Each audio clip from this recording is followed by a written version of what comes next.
Kalau masih ada mau ditambahkan boleh, para pelapor ada cukup. Oke, nah sekarang LBH Yusuf tadi gimana? Tadi kan baru perkenalan, coba ya terangin.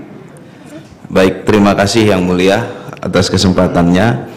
Perkenankan kami dari Lembaga Bantuan Hukum Yusuf, yang sedikit saya cerita bahwa kami backgroundnya adalah advokasi masyarakat kaum mustadafin, kaum grassroots yang selama ini seringkali tertindas. Kami mengadvokasi wilayah tersebut, baik dari sisi pidana, perdata, ataupun ketenaga kerjaan. Dalam konteks ketatanegaraan ini, hati nurani kami terus terang terkoyak, Yang Mulia. Kenapa? Karena kami selaku badan hukum yang sah didirikan berdasarkan hukum Indonesia, yang selama ini sudah mengadvokasi dan mengambil peran dalam proses penegakan hukum Indonesia, melihat secara terang benderang adanya dugaan pelanggaran kode etik yang dilakukan oleh Ketua Mahkamah Konstitusi atas permohonan nomor 90/PUU dan seterusnya.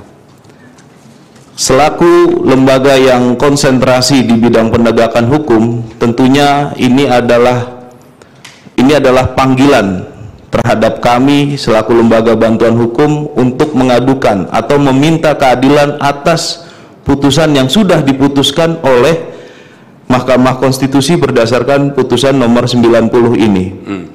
Jika kita meminjam istilah yang digunakan oleh salah satu jaksa agung, terangnya matahari lebih terang lagi adanya dugaan nepotisme, adanya dugaan pelanggaran kode etik dalam proses pemutusan ini, perkara nomor 90 ini, Yang Mulia. Untuk itu terima kasih kami ucapkan kepada MK-MK telah memberi kami kesempatan untuk mendalami dan meminta keadilan atas pelanggaran kode etik ini, karena dalam amar kami yang kami mohonkan salah satunya apabila dugaan pelanggaran kode etik ini, pasal 17 ayat 4 Undang-Undang 48 tahun 2009 yang menyatakan ketua majelis, hakim anggota, jaksa atau panitera wajib mengundurkan diri dari persidangan apabila terikat hubungan keluarga, saudara atau semenda. Itu substansi nanti ya.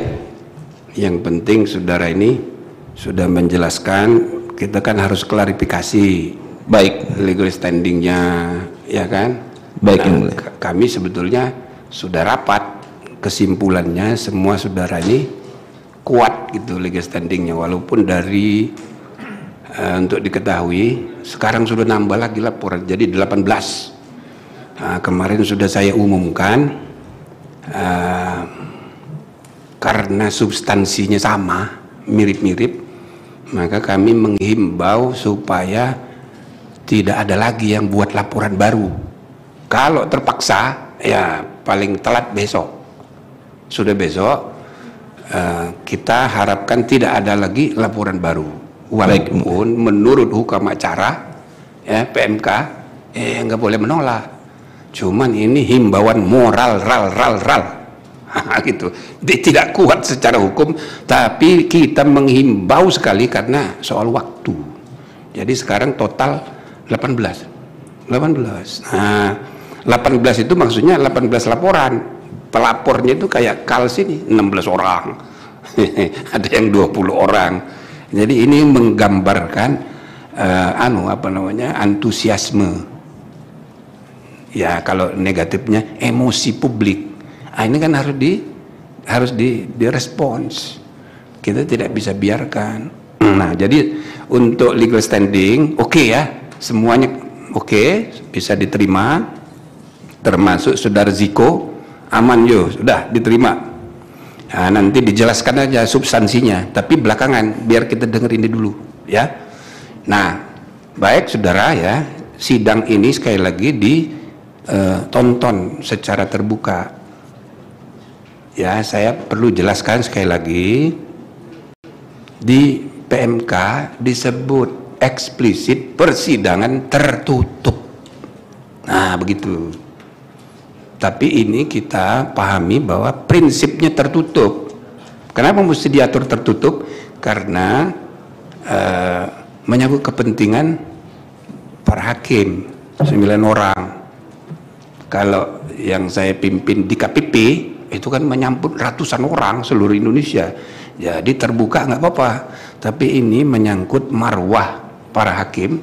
Jadi persis seperti hukum acara tertutup. Nah, cuma khusus untuk para pelapor tidak ada kerugian, kepentingan yang dirugikan kalau terbuka, ya kan?